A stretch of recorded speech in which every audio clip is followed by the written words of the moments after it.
Hey, what's up you guys? It is Ty, and today I am talking about my dog Aela.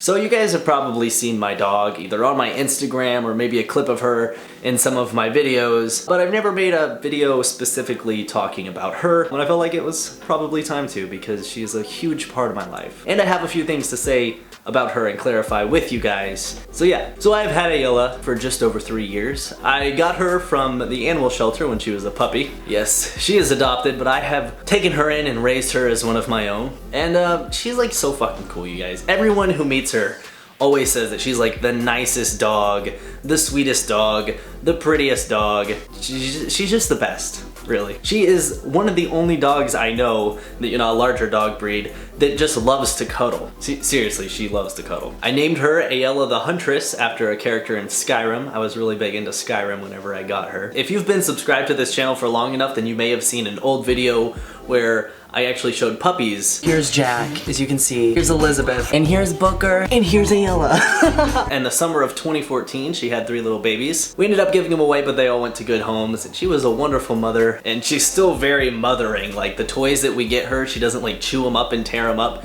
She like nicely carries them and like licks them off and takes care of them like they're her babies. She's just so adorable. Like everything she does is adorable. I love her. I do want to talk about a little bit of confusion, a situation that happened regarding Aela when I talked about her one time in one of my videos. Basically what happened was in the video I said that she was a service dog, that we got her registered as a service dog, and that she was able to live in the apartment because of that. And that made a lot of people very angry, and I got a lot of extremely hateful comments of people telling me that I'm abusing a system and just trying to scam my landlord, and that I'm just fucking shitting on people who actually need service dogs because Aela's not a real service dog, and all of these things that I kind of took offense to because I didn't really understand it. But then someone left me a comment a little while later after the video was posted. This woman who was blind and had a seeing eye dog, and she really explained to me what was going on in a way that wasn't hateful. She didn't jump to any conclusions or assume that I had any malicious intent. She just explained to me something that I didn't understand, and I really appreciate that. So I want to talk about that. First of all, Aela is not a service dog, and I genuinely didn't know that. So here's what happened with all of that business. A long ass time ago when I was working on getting my letter for T,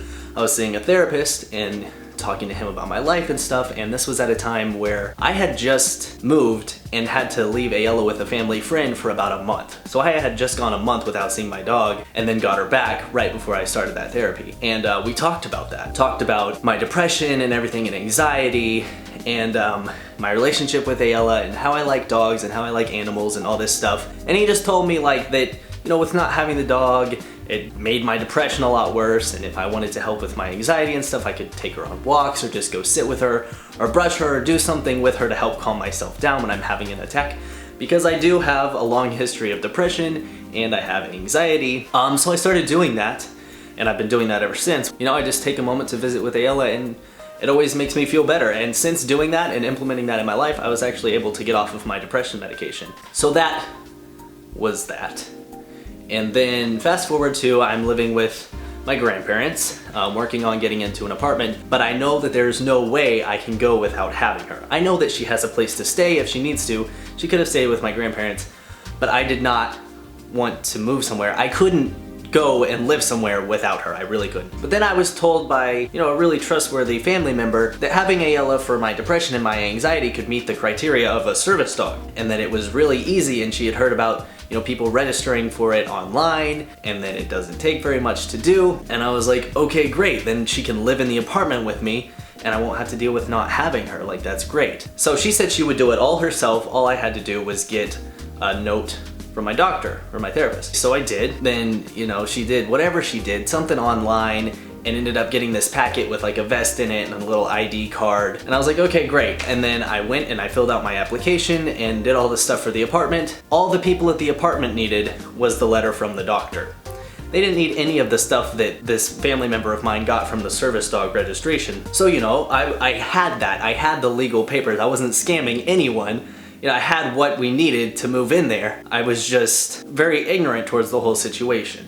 So I thought that I had a service dog. No, that wasn't the case. She's not a service dog. She's not trained to perform a service. She is an emotional support animal, I guess. I should fucking know this, right? But anyways, like, I got in there legitimately. I couldn't have scammed my way through that. Like, the papers that I gave my landlord were like Aela's shot records and the letter from the doctor and something else. Maybe the adoption papers from the shelter or something. But everything that I gave the landlord had to be looked through and sent to corporate, and they had to go over it and approve it. And we were approved. So none of this online service dog registration shit played any part in me getting Aela into the apartment. And that's how it happened. And I thought that I had a service dog until I made that video and was told quite a bit that I was just the worst person. I'm trying to shit on blind people and all this stuff. I really honestly would not try to abuse a system that people need. I wouldn't try to take advantage of other people's disabilities. Aela has never just been a pet for me. And whenever I have a letter from the doctor saying so, and that's all that's required to get into the place, I'm not bending the rules or abusing a system. I did make a mistake by not looking into it and not doing myself. I just let someone else do it for me and thought less work for me when I'm trying to get into this apartment and work and do all this shit. You know, it's just one less thing that I have to do. But I should have looked into it. I didn't know what was going on there. I just was having it taken care of for me, and apparently it was just a bunch of bullshit, and we were kind of being shitty people. Yeah, definitely being shitty people by acting like we had a service dog when we didn't. And I genuinely feel bad, and I'm sorry if you need a service dog and, you know, there's people knowingly, you know, registering their dogs as service dogs when they're not trained to perform a service and when they're not actual service dogs, and it's making you guys look bad, and I'm sorry. That was never my intent. As soon as the nice commenter who didn't jump down my throat actually explained the situation to me and told me what was going on, you know, I felt really bad and I finally understood it. I can see why people are upset, and I'm really sorry if me saying I had a service dog upset you. I don't call her a service dog anymore. I know she's not a service dog. I don't have her wear the vest that we got in the mail from the service dog people anymore. But yeah, I mean, now I know. And I'm sorry that I didn't before, but I really wasn't trying to be shitty. And I'm just really grateful to the woman who actually explained it to me in a way that wasn't, you know, attacking me. Because if it weren't for her, then I wouldn't have listened to anything. Because all those rude comments, I was just like, fuck you guys. You know, people telling me you don't have any disability, you don't need a service dog, this is bullshit. Giving me no information, just getting mad at me. Assuming that I know that I'm doing something wrong. And I think that's something we should remember in the trans community too. You know, when people are ignorant to something, instead of jumping their shit, let's try to inform them, because they might be willing to understand and apologize and move forward from that. I think that's pretty important. But that being said, I want to talk a little bit more about Aela before I go. We lived in the apartment and I'd take her on like 3 or 4 walks a day, and that was really, she's walking around outside. And that was really nice for both of us. It was really calming for me. And then of course she got to get out of the apartment, but I could tell that she wasn't happy in the apartment. So we got this place with a backyard, and it's a much bigger place. She's got space to run around inside and outside, and she loves it here. And I'm so happy that I could finally get her a place with a backyard where she can just hang out, not be on a leash or anything. We're doing good. Aela's doing good. Everything's really great. I'm so glad that I have her. But thank you guys for watching. I'm sorry if I offended you. You know, I was just ignorant to the situation. I really didn't know. And now I do know, and I feel bad. So hopefully that's worth something. I hope you guys have a great week, and I'll talk to you soon.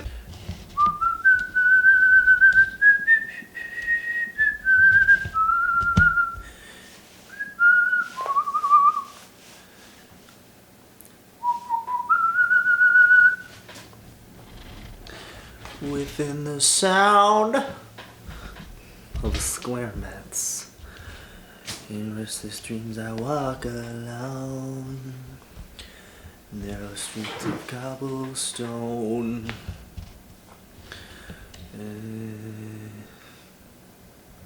Hi, welcome to my video.